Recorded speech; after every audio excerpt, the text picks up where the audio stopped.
Hola a todos y bienvenidos a Un Café en el CPP, un espacio en el Colegio de Periodistas en el que hablamos sobre la comunicación y su papel en la sociedad. Yo soy Ana Kulki Cóndor y hoy nos acompaña Luis Enrique Lozada Gallardo, comunicador con más de 35 años de trayectoria en prensa escrita, radio, televisión. Fue reportero, jefe de programación y director de Radio Cultivalú, una de las emisoras más influyentes de nuestra región. A lo largo de su carrera ha usado la comunicación como herramienta de cambio social, trabajando con organizaciones como CARE en Perú, Plan Internacional, en temas de salud, género, agua y gobernabilidad en comunidades rurales de Piura. Cuenta con más de 15 premios nacionales e internacionales en periodismo y hoy es docente en la Universidad Privada Antenor Orrego. En esta entrevista nos centraremos en su trayectoria y en la comunicación para el desarrollo. Luis, gracias por acompañarnos el día de hoy. Para empezar, ¿cómo te sientes de estar aquí y compartir tu experiencia en el Colegio de Periodistas de Piura? Muchas gracias, Ana. Me siento muy bien, muy agradable. Bueno, vamos a empezar hablando un poco sobre tu trayectoria porque como ya lo conversábamos antes, has hecho un poco de todo y eso te ha permitido una visión más amplia de la comunicación. Bueno, tú comenzaste en prensa escrita y televisión, ¿no? ¿Cómo fueron esos primeros años y qué te llevó a apostar por la radio, que ha sido un medio en el que te has desarrollado bastante? ¿Por qué te decidiste por radio? Yo comencé a trabajar al día siguiente que terminé la universidad y creo que ingresé a la radio porque postulé a un trabajo. En ese momento estaba yo en prensa escrita en Chiclayo y postulé a un trabajo sin saber necesariamente que era una empresa radial. Y gané el concurso. Me dijeron, solamente 3 meses vas a estar por acá, no sabemos si debiste renunciar o no. Bueno, me quedé buenos años, más de 20 en la empresa trabajando. Llegué a ser director de la misma, ¿no? Bueno, tú pasaste por varios roles en Cultivalú, como lo mencioné en un principio, has sido reportero, jefe de programación y director. ¿Qué te enseñó cada etapa de la que pasaste en este medio? Uno aprende de todo en la vida y algo que me ayudó mucho también trabajar en esa emisora es que comenzamos a elaborar y ejecutar proyectos sociales. Entonces eso me permitió también ampliar mis conocimientos en ese campo de la comunicación social, estar mucho más cerca a las personas. Y entonces combinábamos en algunas ocasiones el trabajo que se ejecutaba en el proyecto en las comunidades, así como también el trabajo comunicativo. Es decir, creo que significaba un enriquecimiento el estar laborando en ambos sentidos, ¿no? Ujú. Luis, ya que has pasado tanto tiempo en radio, bueno, mucho se ha discutido sobre eh, la importancia, ¿no?, que tienen estos días y algunos, bueno, dicen que ya la radio va a dejar de existir. Pero ¿tú qué opinas sobre eso? ¿Qué capacidad, qué impacto tiene la radio el día de hoy? Me agrada la pregunta porque, ¿saben? Hace muchísimos años solamente teníamos comunicación oral, nada más comunicación oral.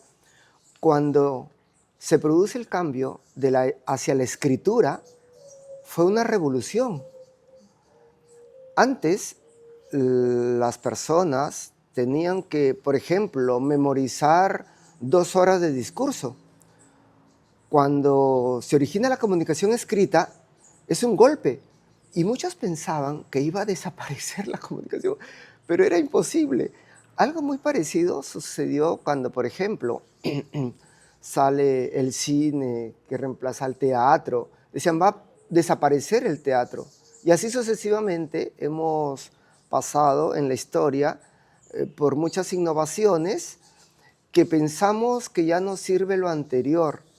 Entonces ahora estamos en una innovación tecnológica que ha significado un giro profundo, ¿no? Un giro profundo de lo que es hacer comunicación.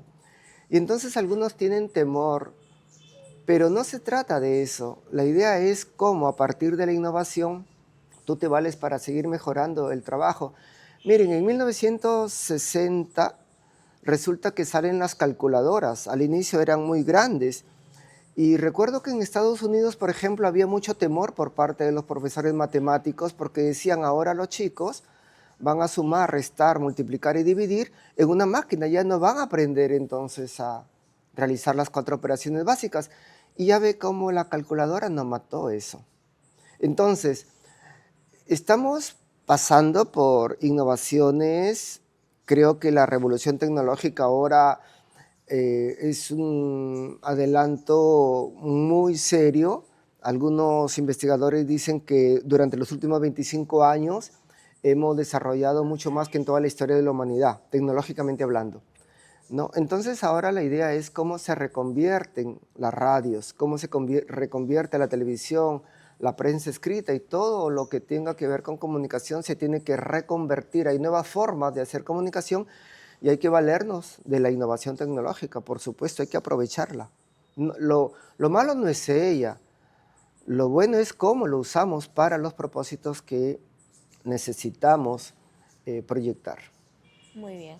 En algún momento de su trayectoria, ¿no? En medio se cruzó con la comunicación para el desarrollo. ¿Qué diferencia hay entre ser periodista en medios, ¿no? Como lo hemos visto en la radio, y ser un comunicador, digamos, para una ONG? Cuando uno trabaja en un medio de comunicación, trabaja diferentes formatos. El formato de la noticia que te exige ser lo más objetivo posible, aunque es bien complicado. Cuando estás en el periodismo, trabajas formatos como la opinión, la crónica, la editorialidad, ¿no es cierto? Entonces, el periodismo tiene unas bases, unas estructuras, unos fundamentos.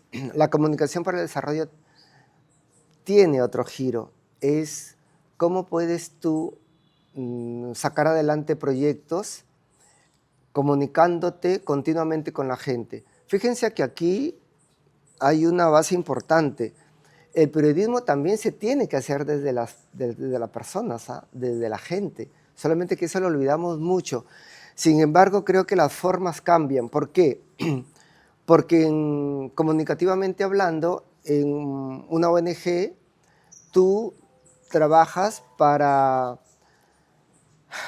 lograr acciones concretas, tener logros tangibles muy concretos. Yo creo que el periodismo es mucho más amplio. Creo que esa es una diferencia sustancial, pero la base es la misma, cómo trabajas desde las personas, con ellas y por ellas. Ambos tienen una función social, digamos. Claro, lo que pasa está en que no necesariamente hemos aprendido a construir juntos y la idea es cómo construimos juntos. De eso se trata, pero es difícil hacerlo porque muchas veces uno piensa que ser comunicador es proyectar lo que uno piensa nada más, pero hay que recoger mucho de lo que dice la gente, si no se pierde el sentido de todo lo que hacemos, ¿ah? Claro. Desde estos espacios, ¿no? de organizaciones ha trabajado temas a veces que son un poco complicados, ¿no? Como salud, agua, género y minería, ¿no? Temas que siempre están en agenda. ¿Cuál fue el más difícil de comunicar en su opinión y qué tuvo que hacer de diferente, ¿no? Usted que venía quizás de los medios, haciendo un poco más de periodismo, para que esos mensajes llegaran a la gente y tuvieran impacto. Siempre la dificultad mayor que enfrentan los periodistas, creo yo, es que nosotros tenemos como dos principios: la búsqueda insaciable por la verdad para comunicarlo de la mejor manera, como dice Salcedo. Ese es un principio. Y un segundo gran principio es el periodismo está en función y hecho para servir a los gobernados y no a los gobernantes.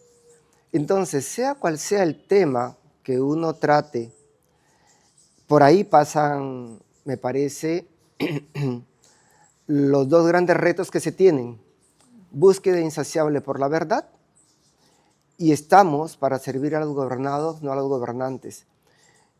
Y ahí se centran muchas discusiones que podamos tener. Cualquiera sea el tema que trates, si uno cede a presiones, a, a la fuerza de la publicidad, entonces cualquiera sea el tema que trates, pues está condicionado a algo para lo cual uno no ha sido formado, ¿no? Entonces no quisiera hablar así particularmente de cada tema, sino de las bases teóricas de lo que significa ser comunicador.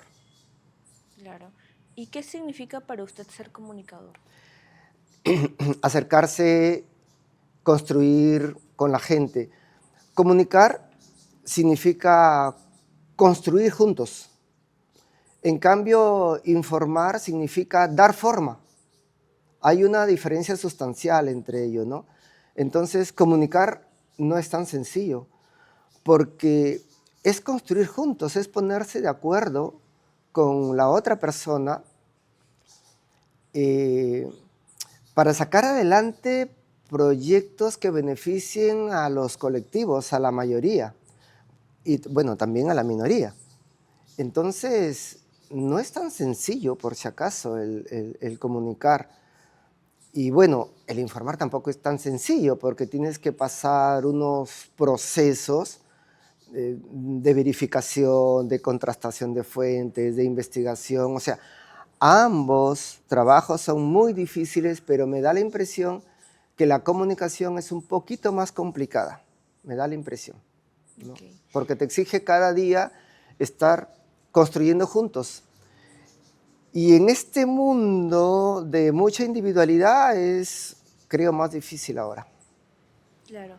Y bueno, tú has hecho un trabajo bastante importante en comunidades rurales. ¿Es lo mismo comunicar para una comunidad rural, ¿no? Que para una audiencia urbana? ¿Qué consideras tú que hace que un mensaje llegue de manera efectiva a la gente y genere un cambio real? No, es muy difícil. Ustedes saben que cuando uno construye un mensaje, tiene que saber el público objetivo con el que va a trabajar, cuál es el objetivo que se va a plantear, cómo se va a realizar, es decir, la forma. Entonces, cada grupo social es muy diferente. No es lo mismo, incluso ni siquiera la costa. La costa arequipeña es difícil que la costa, dije difícil, pero es diferente a la costa piurana, a la costa limeña. Es muy diferente la Sierra Piurana que la Sierra Central o la Sierra Sur. Entonces, y cada grupo, aquí mismo en Piura, es diferente trabajar con personas de Talara a personas del Bajo Piura, por ejemplo. Es muy, muy diferente. Uno tiene que adecuarse y por eso digo yo siempre trabajar en función de las personas. Ese es un reto inacabable. ¿Hay alguna ocasión en el que, no sé, usted se haya sorprendido de pronto, dijo algo y se interpretó de una forma distinta de pronto en algún trabajo que tuvo? En la teoría de la comunicación hay un concepto que se llama decodificación aberrante, Mm. que está abarcado en la teoría de, ahora se me fue el nombre, pero la decodificación aberrante es cuando uno dice A y te entienden Z. Ya suele suceder, hay muchas aristas que se encuentran para que suceda ello. No recuerdo en estos momentos que me haya sucedido algo parecido así al hacer comunicación. En algunos casos, la decodificación aberrante se ha presentado más bien en el área de la docencia. Y nosotros nos reímos a veces con los alumnos porque cuando estamos tratando el tema de la decodificación aberrante, ponemos ejemplos, ¿no? Y los mismos jóvenes colocan algunos ejemplos que les generan sonrisas y risas, ¿no? Porque se les dice A y se entiende Z. Pero diríamos, eso más me ha sucedido, no mucho, en algún momento me ha sucedido más bien en el campo docente que en el campo comunicacional. Ujú. Bien, y yendo en esa línea, ¿cuál es el error más frecuente que cometen los comunicadores cuando trabajan en comunidades, ¿no? ¿Y por qué cree que se sigue repitiendo? El error más frecuente que cometemos cuando trabajamos en comunidades, no escuchar a la gente, no estar con ellas, no ponerse en el lugar de ellos, ¿no? No ponerse en el lugar de ellos. Ya no digo no ponerse en el zapato de ellos porque ha salido una nueva versión de esta frase que dicen, sí, los zapatos pueden ser muy grandes o muy chiquitos. Bueno, no ponerse en el lugar de las otras personas también genera problemas. Vale. En un contexto de digitalización, ¿no? Que parece haberlo simplificado todo, ¿qué rol considera que tiene hoy los colegios profesionales, específicamente el Colegio de Periodistas? Es bien interesante la pregunta porque ahora muchos autores hablan de periodismo robot, periodismo algorítmico, periodismo computacional, periodismo automatizado, periodismo artificial. El hecho de que los autores estén hablando de estos tipos de periodismo es porque la tecnología, la innovación ha revolucionado nuestro mundo, sin duda alguna. Por eso es que ahora se habla de periodismo de datos, periodismo de verificación o fact-checking, que también le dicen, periodismo de soluciones, periodismo de investigación, periodismo transmedia. Entonces, creo que es bueno la innovación tecnológica, pero cuando uno analiza, se da cuenta que las bases teóricas siguen siendo las mismas y no creo que cambien. Simplemente lo que se está haciendo ahora es actualizar las teorías de la comunicación en un contexto de revolución tecnológica que ayuda, que potencia el trabajo, pero en esencia sigue siendo lo mismo el periodismo, la búsqueda insaciable por la verdad. La innovación tecnológica te ayudará a cruzar datos mucho más rápido para encontrar, no necesariamente la verdad, pero acercártelo más a ella, así con la objetividad, en fin, ¿no? Yo creo que eso también es un nuevo reto que tenemos. Claro, bueno, para cerrar esta entrevista, quisiera preguntarte, bueno, luego de tantos años y una trayectoria tan amplia, ¿qué mensaje le darías a los comunicadores de información, o bueno, a los que ya iniciaron en esta profesión en tiempos de internet, de inteligencia artificial? ¿Qué es eso irreemplazable de los buenos comunicadores?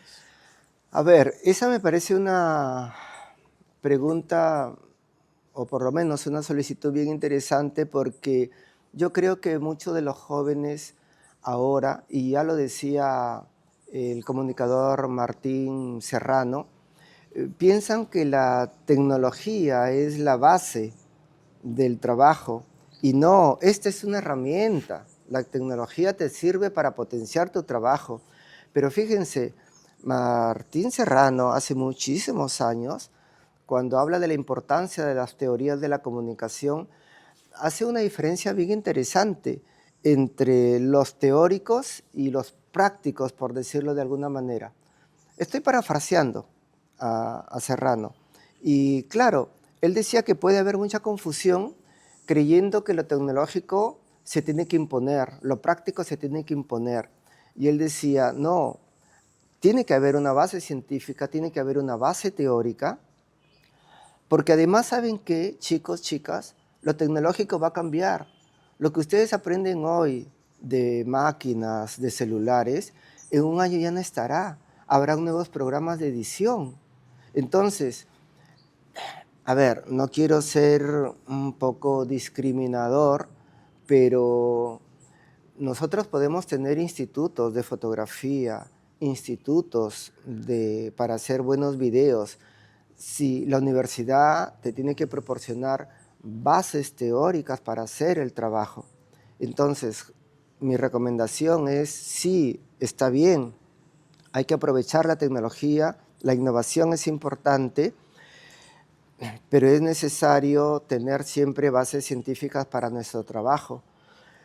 Y otro detalle que me gustaría decirles es a los jóvenes que aprovechen las nuevas oportunidades que está brindando la tecnología. Miren, solamente voy a poner un ejemplo práctico.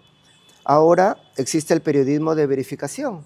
Unos también le llaman fact-checking, porque en esta marea inmensa que tenemos de noticias falsas, aunque a algunos no les guste el concepto, porque si es noticia no puede ser falsa, ¿verdad? Entonces, ¿qué se está haciendo ahora?